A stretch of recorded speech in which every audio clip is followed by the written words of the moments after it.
Entré en ese garaje esperando encontrar a mi hija sentada en su silla de ruedas. En cambio, la encontré de pie, con lágrimas corriendo por su rostro, riendo. El pobre mecánico al que juzgué y descarté había hecho lo imposible. Lo que presencié a continuación me hizo caer de rodillas y cambió todo lo que creía sobre los milagros. Esta historia destrozará todo lo que crees saber sobre la riqueza, los milagros y lo que realmente sana a una familia rota. Si crees que algunas cosas no se pueden comprar con Subscribe to dinero, my channel. quédate hasta el final. Dale a me gusta si estás listo para una historia que te hará llorar. Y suscríbete porque lo que sucedió en ese pequeño garaje te devolverá la fe en la humanidad. Me llamo Jennifer y hace 2 años tenía todo lo que el dinero podía comprar. Penos con vistas a la ciudad, jets privados esperando a mis órdenes, armarios llenos de ropa de diseñador que usaría una vez y olvidaría. Mi esposo, Sebastián, construyó un imperio tecnológico valuado en miles de millones, y yo interpreté a la esposa perfecta. Galas benéficas, portadas de revistas, sonrisas cuidadosamente elaboradas para las cámaras. Pero tras las puertas cerradas de nuestra mansión de mármol, nuestra familia se moría de adentro hacia afuera. Todo terminó el 6º cumpleaños de Sophie. Llevaba un vestido rosa, dando vueltas por el salón de baile que habíamos alquilado, su risa llenaba cada rincón. Amaba bailar más que nada en el mundo. Todavía puedo ver su rostro, tan vivo, tan lleno de sueños. La fiesta se alargó, y yo estaba agotada tras meses planeando este evento perfecto. Sebastián quería que todo fuera espectacular como siempre, solo lo mejor para nuestra pequeña. Yo conducía a casa esa noche. Sophie estaba en el asiento trasero, tarareando la canción de cumpleaños, jugando con el brazalete de diamantes que mi madre le había regalado. Estaba cansada, tan cansada que mis ojos se desviaban. Recuerdo el semáforo. Recuerdo haber pensado que podría pasar la luz amarilla. No vi al conductor ebrio que se saltaba la luz roja por un lado. Nos chocó de lado y el coche dio vueltas como una pesadilla de la que no podía despertar. Sophie sobrevivió. Eso decían los médicos, como si esa palabra, sobrevivió, me consolara. Pero mi niña nunca volvería a caminar. Parálisis permanente de cintura para abajo. Los médicos usaron palabras frías y clínicas mientras yo estaba allí de pie, con mi vestido roto y manchado de sangre, sintiendo que mi mundo se derrumbaba. Por lo demás, Sophie estaba físicamente bien, dijeron. Pero yo no, y ella tampoco. La culpa me consumía. Cada noche, repasaba ese momento. Si no hubiera estado tan cansada, si me hubiera parado en la luz amarilla, si lo hubiera visto venir, los sí se convirtieron en una prisión de la que no podía escapar. Y Sophie lo sabía.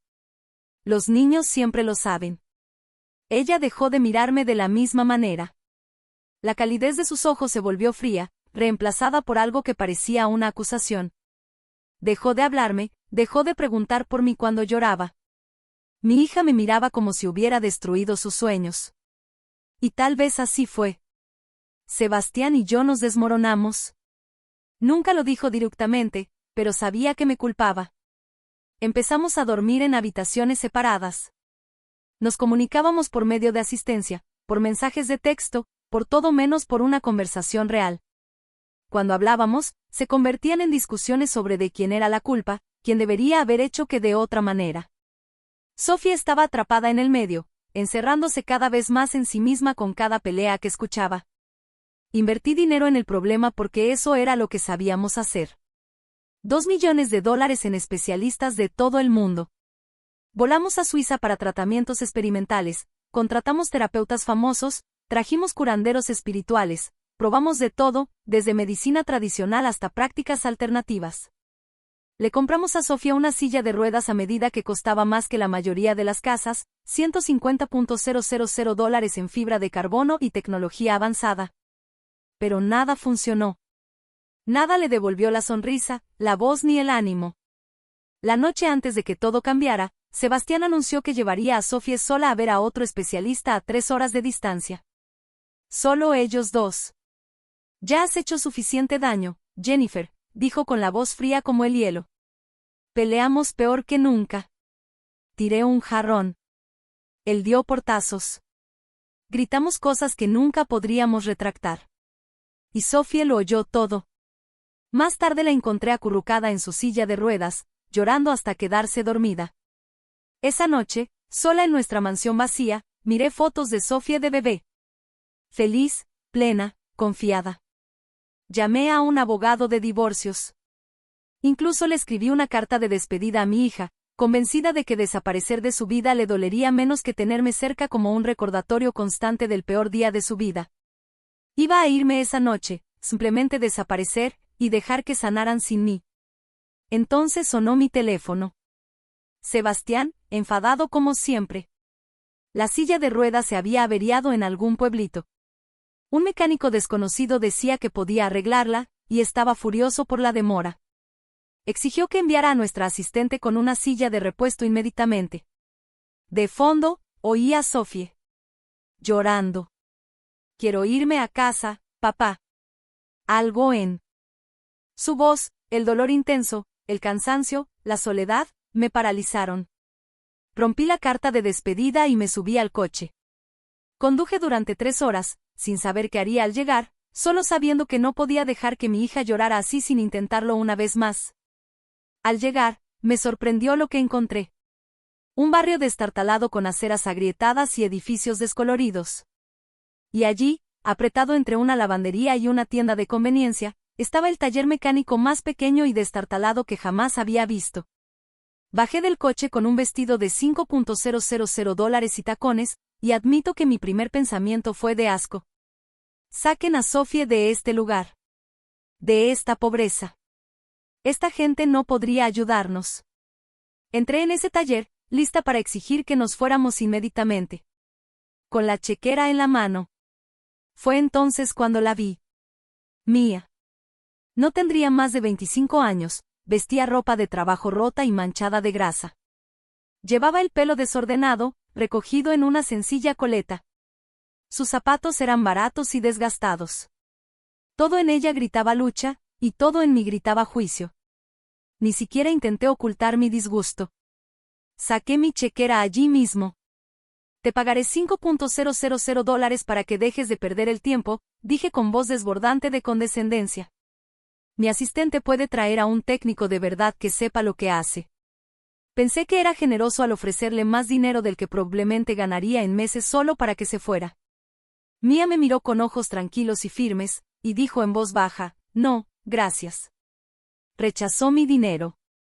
Nadie rechaza mi dinero. Fue entonces cuando Sebastián me sorprendió. Me dijo que me fuera si no podía ser cortés. Mi propio marido defendiendo a esta desconocida de mí. Mía ha sido más amable con Sofía en 1 hora que nosotros en meses, dijo. Sus palabras me golpearon como una bofetada. Estaba furiosa, humillada, lista para agarrar a Sofía e irme.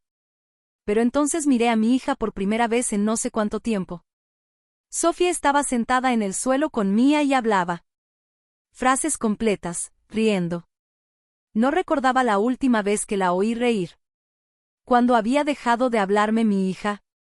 ¿Cuándo me había convertido en alguien a quien ni siquiera podía mirar? Me escondí detrás del coche de Sebastián y los escuché hablar. Mía le preguntaba a Sofía sobre sus sueños, no sobre su discapacidad, ni sobre terapia, ni progreso, ni limitaciones, solo sobre sueños. Y Sofía dijo, soñaba con ser bailarina. Acostumbrada al pasado, como si sus sueños hubieran muerto con sus piernas, pero Mía no lo aceptaba. Acostumbrada, dijo con dulzura. Los sueños no mueren, cariño. Solo cambian de forma. Quizás no bailes como imaginabas, pero eso no significa que la música se detenga. Vi mi reflejo en la ventanilla del coche. Peinado perfecto, maquillaje impecable, todo de diseñador.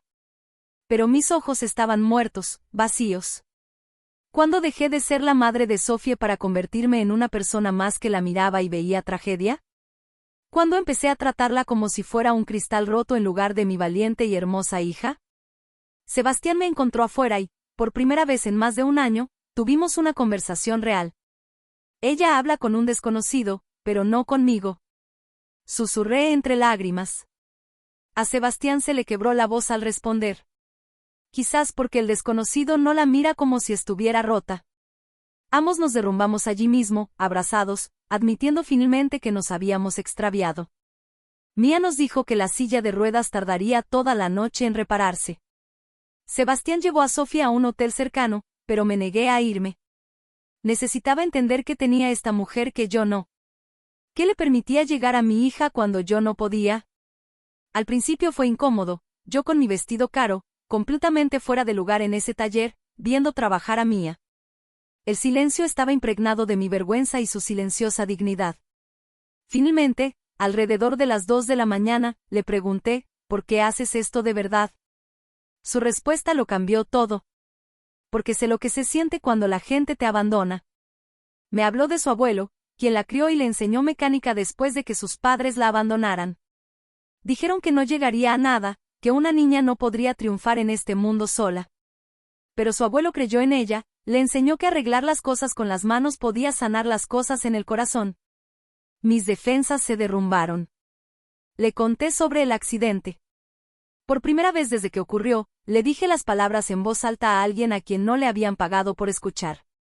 Yo conducía. Es mi culpa que no pueda caminar.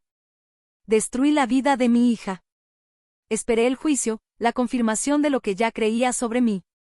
En cambio, Mía dijo algo que me destrozó. Tú estabas allí.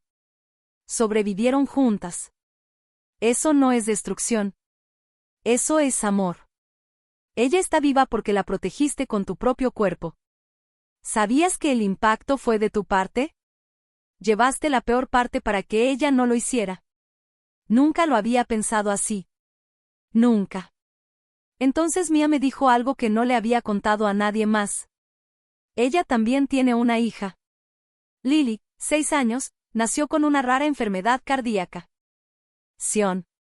Necesita una cirugía que cuesta 200,000 pesos. Una cantidad imposible para alguien como Mía. Por eso trabajó tan duro, aceptó cualquier trabajo, a cualquier hora. Intentaba salvar a su propia hija. ¿Por qué no nos pediste ayuda?, pregunté, atónita de que hubiera estado cargando con esta carga mientras nos ayudaba. Porque Sofía necesitaba a alguien que la cuidara sin esperar nada a cambio, dijo Mía simplemente. ¿Cuándo fue la última vez que alguien te ayudó sin esperar nada a cambio? No pude responder. Nadie lo había hecho nunca. En mi mundo, todo era una transacción. Déjame ayudarte, dije. Y por primera vez en 2 años, hice algo útil. Me quité las joyas, mis tacones caros y le pedí a Mía que me enseñara. Trabajamos juntas toda la noche. Me manché de grasa mi vestido de 5,000 pesos, y no me importó. Me mostró cómo funcionaba la silla de ruedas, me dejó pasarle las herramientas y me explicó las cosas en términos sencillos. Me sentí útil. Me sentí humana. A las 4 de la mañana, la silla de ruedas estaba arreglada. Pero Mía parecía nerviosa, indecisa. No dejaba de mirar un rincón del garaje donde algo estaba cubierto con una lona vieja. Finalmente, respiró hondo y me lo mostró. Era lo más increíble que había visto en mi vida, aparatos ortopédicos para las piernas hechos a medida, conectados a un sistema de soporte hecho con chatarra y piezas viejas, unidos con una ingeniería genial. He estado diseñando esto para mi hija, explicó Mía con las manos temblorosas. Pensé que si lo perfeccionaba, tal vez Lily podría caminar algún día, pero nunca lo he probado con nadie. No sé si realmente funciona. Entonces me miró con ojos desesperados y esperanzados. ¿Y si Sofía pudiera intentarlo? Se me paró el corazón. Los médicos dijeron que nunca caminaría, susurré. Los médicos dicen muchas cosas, respondió Mía. Pero sus músculos siguen ahí. Esto no la curará, pero tal vez unos pocos pasos. Estaba aterrorizada. Aterrorizada de darle falsas esperanzas a Sofía. Aterrorizada de fallarle otra vez. Pero vi algo en el rostro de Mía. No estaba pidiendo experimentar con mi hija. Estaba ofreciendo confiarnos su creación más preciada, lo que había construido pensando en el futuro de su propia hija. Cuando Sebastián trajo a Sofía de vuelta por la mañana y se lo expliqué, explotó. Para nada. ¿Quieres experimentar con nuestra hija? ¿No la has lastimado suficiente? Peleamos ahí mismo, delante de todos. Años de dolor y culpa volvieron a estallar. Sofía empezó a llorar. Mía parecía afligida. y sentí que nuestra familia se desmoronaba de nuevo. Entonces Sofía gritó, «¡Para!». Todos nos quedamos paralizados. No había alzado la voz en 2 años. No soy un cristal roto. Sigo aquí. Deja de hablar de mí como si no lo fuera. Déjame intentarlo. Tenía la cara roja, las lágrimas corrían por sus mejillas. Pero había fuego en sus ojos. El fuego, pensé, se había extinguido para siempre. Sebastián y yo nos quedamos en silencio. ¿Cuándo habíamos dejado de escucharla? ¿Cuándo nuestra culpa se había vuelto más fuerte que su voz? Mía le explicó cuidadosamente el dispositivo a Sofía: aparatos ortopédicos, asistencia para el movimiento, arnés de seguridad. No la curaría, pero podría permitirle ponerse de pie, tal vez unos pasos. Sofía miró a Mía directamente a los ojos y dijo con absoluta seguridad: «Quiero intentarlo». Tardaron 20 minutos en colocarlo todo. Me temblaban las manos mientras sostenía la mano de Sofía. Sebastián grabó con su teléfono, incapaz de hablar. Las manos de Mía temblaban al asegurar cada correa, cada conexión. El peso del momento nos oprimía a todos. El primer intento falló. Sofía intentó ponerse de pie e inmediatamente se desplomó en su silla de ruedas. Mi corazón se rompió. El segundo intento, el mismo resultado. La tercera vez, sus piernas temblaron con tanta fuerza que le rogué que parara. «No», dijo Sofía apretando los dientes. Una vez más. Al cuarto intento, ocurrió algo diferente. El dispositivo cobró vida. Los aparatos se bloquearon y las piernas de Sofía respondieron. Estaba de pie de verdad. Por primera vez en 2 años, mi hija estaba de pie. Pequeños movimientos, Mía la instruyó con suavidad. Deja que el dispositivo te ayude. Sofía dio un paso tembloroso, luego otro. 3 pasos en total antes de que sus fuerzas se agotaran y necesitara la silla de ruedas de nuevo. Pero fueron 3 pasos de verdad. Sofía empezó a reír y a llorar al mismo tiempo. Lo logré. Caminé. Me desplomé en el suelo, sollozando a mares. Sebastián dejó caer el teléfono y corrió a abrazarnos. Nos abrazamos. De verdad, nos abrazamos por primera vez desde el accidente. 2 años de dolor se liberaron en ese momento. Levanté la vista para agradecerle a Mía, pero ella se había retirado a un rincón, llorando en silencio, regalándole a nuestra familia este momento. Esta desconocida que nos había devuelto algo que creíamos haber perdido para siempre. Ese día volvimos a casa, personas diferentes. Sofía practicaba con el dispositivo todos los días. Sebastián y yo volvimos a hablar. Conversaciones reales, no peleas. Nuestro matrimonio empezó a sanar. Pero no podía dejar de pensar en Mía y su hija, Lily. Una semana después, decidí darle una sorpresa. Tenía un cheque de $200,000, suficiente para la cirugía de Lily, y una oferta de trabajo para dirigir nuestra nueva fundación que ayuda a niños con discapacidad. Conduje hasta el taller, emocionada. Lista para cambiar la vida de Mía como ella cambió la nuestra. Pero cuando miré por la ventana, me quedé paralizada. Sofía estaba allí. Mi hija estaba en ese garaje, y estaba de pie usando el dispositivo de Mía, ayudando a otra niña a dar pasos, guiándola, animándola, completamente independiente. Mi sorpresa se convirtió en confusión, luego en dolor. ¿Cómo estaba Sofía aquí? Sebastián había dicho que estaba con su tutor. Me habían estado mintiendo, viniendo aquí en secreto toda la semana. Viejas heridas se abrieron. No confiaban en mí. Incluso después de todo, seguía siendo yo a quien le ocultaban cosas. Entré corriendo por la puerta. ¿Qué está pasando aquí? La cara de Sofía palideció de culpa. Sebastián apareció de la trastienda, con las manos en alto, a la defensiva. Jennifer, déjame explicarte. Había estado trayendo a Sofía todos los días a practicar. No me lo dijo porque pensó que necesitaba descansar. Que había pasado por demasiado. Pero lo que oí fue: no confías en mí con nuestra hija. ¿Crees que la voy a destrozar otra vez? Entonces Sofía empezó a llorar. Quería sorprenderte, mami. He estado practicando para caminar más lejos. Quería caminar hacia ti sin el dispositivo. Quería demostrarte que estoy bien. Toda mi ira se disipó. Ella había estado trabajando muy duro para conseguir este regalo para mí, y yo casi lo arruiné con mi dolor e inseguridad. Pero antes de que pudiéramos reconciliarnos del todo, una mujer entró corriendo al garaje con el pánico en el rostro. Mía, llamaron del hospital por Lily. Se desplomó. Dijeron, ven inmediatamente. Una niña pequeña estaba cerca de la puerta, con una pulsera del hospital, con aspecto débil y pálido. El rostro de Mía palideció. Necesita cirugía de emergencia ahora, dijo la mujer. Dijeron que en 48 horas o no podría terminar la frase. Mía se desplomó, sollozando. No tengo el dinero. Nunca tendré el dinero a tiempo. No lo dudé.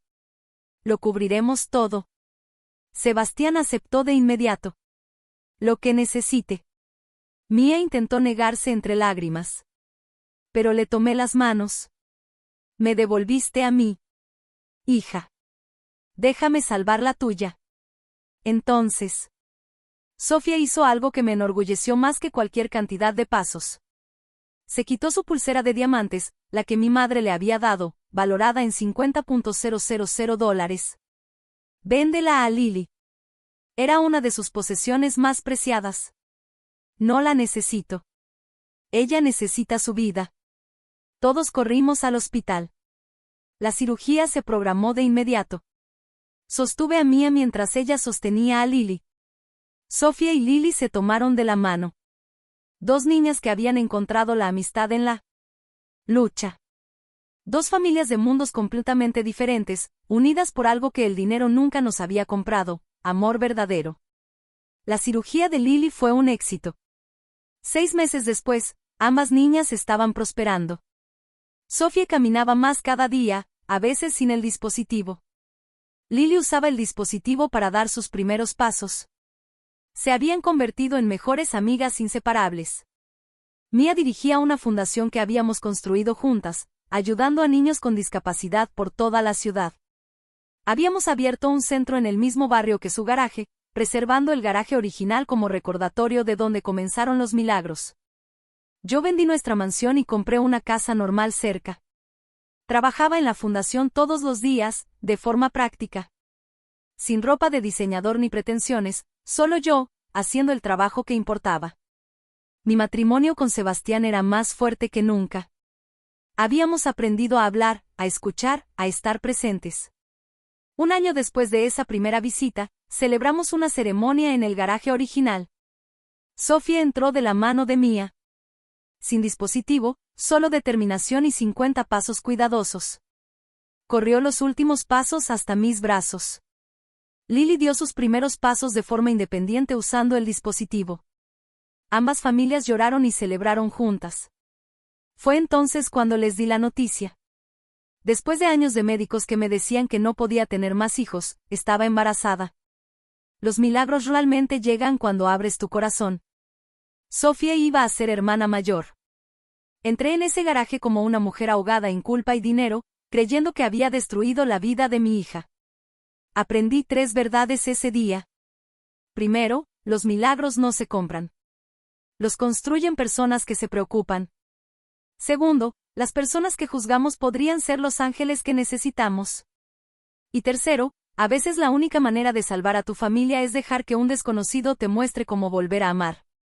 Si estás roto, si tu familia se está desmoronando, si la culpa te está carcomiendo. Escucha esto. No estás indefenso. La respuesta puede que no venga de soluciones costosas ni de planes perfectos. Puede que venga de un garaje sucio, un extraño amable y el coraje de soltar el control. La verdadera riqueza no se mide en cuentas bancarias. Se mide en pasos dados, manos que se sostienen y corazones que sanan. Si esta historia te conmovió hasta las lágrimas, dale a me gusta y compártela con alguien que esté pasando por un momento difícil hoy. Suscríbete para más historias reales de esperanza, redención y los milagros que se esconden en lugares comunes. Comenta abajo. ¿En qué imposible crees? Construyamos una comunidad de personas que se niegan a rendirse. Soy Jennifer. Tenía todo lo que el dinero podía comprar, pero nada que mi corazón necesitara.